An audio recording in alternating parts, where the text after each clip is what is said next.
Hi everybody, it's Mike from Overground here, and today in this video we're going to be showing you the black Ragnaloardmon deck profile. This is the counterpart to the red Ragnaloardmon deck profile they would have seen earlier on in the channel.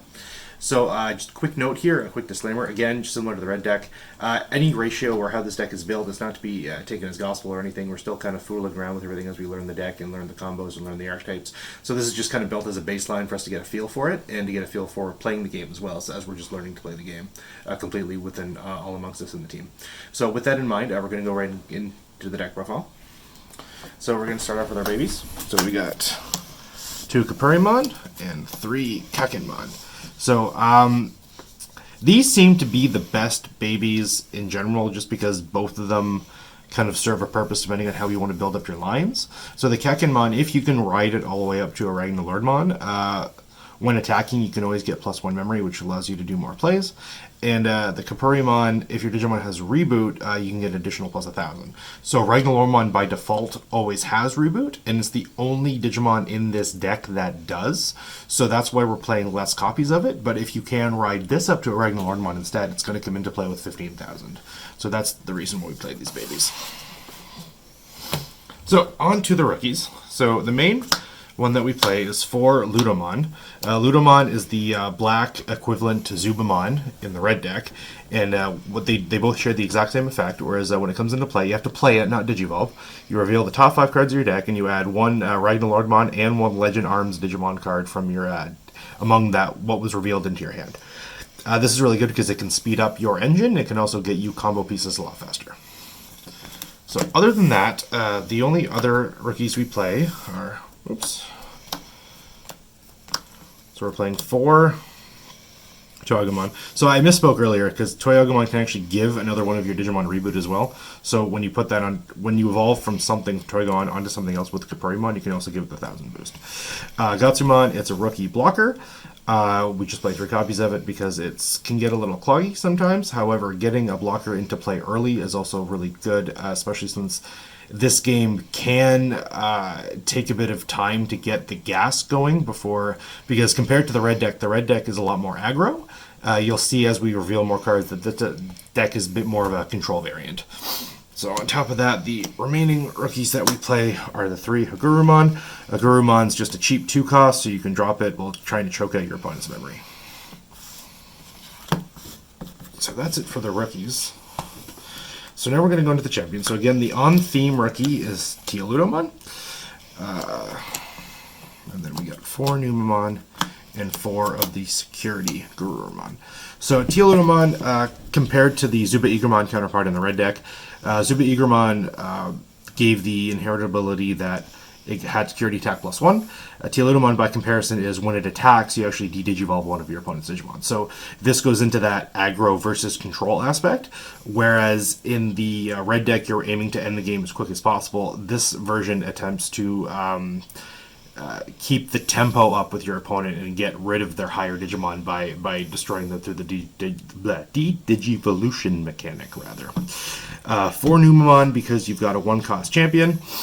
He's not as strong as Dark Tyrannomon would be in the red deck, but having a 1-cost, considering the way any Ragnaloardmon deck is played is that your opponent is going to purposely try to choke you out with less memory possible, so having cheap 1-cost, 2-cost cards is actually really beneficial. Also, it's champion just to help you build up your line. 4 security Gururumon. This was put in here because the theory behind it, and similar with the theory with the security Greymon in the red deck, by having 4 copies maxed out, you have the chance to put it in security at the beginning of the game, which means that if it gets hit, that gives you 1 champion in play to immediately build off of without having to worry about hitting a rookie. So it just kind of lets you kind of speed up the process a little bit more. However, in testing, we did say that we might want to drop this and a copy of Tai that you'll see later for 2 copies of Joe. Unfortunately, in the building of this deck, we completely forgot that Joe existed.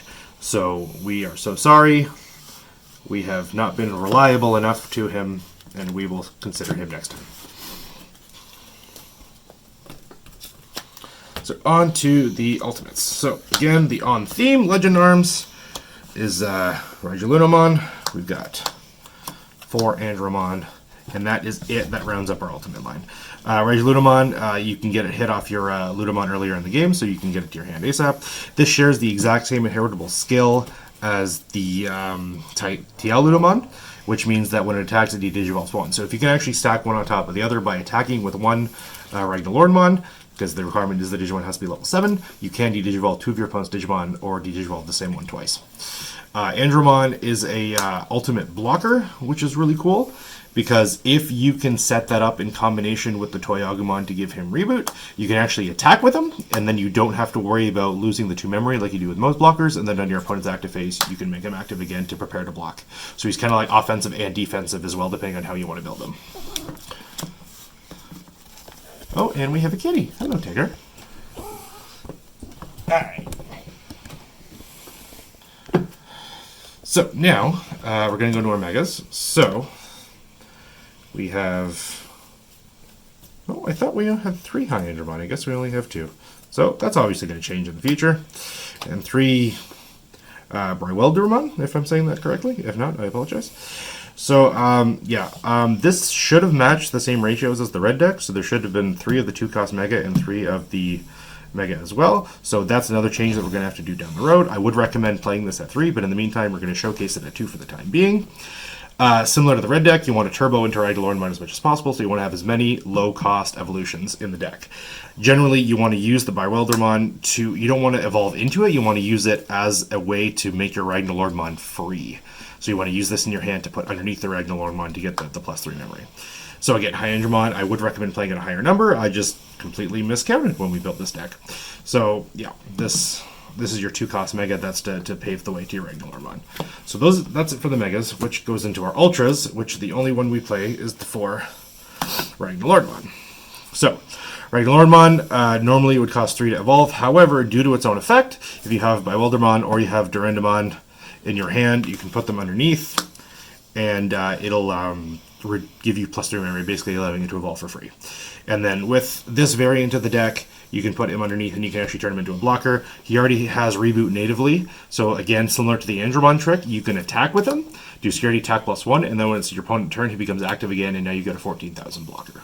Even higher so, depending on the babies in which you use to build them up. So that's it for the main line of Digimon in the deck. To round off the deck, we've got 3 Giga Cannon.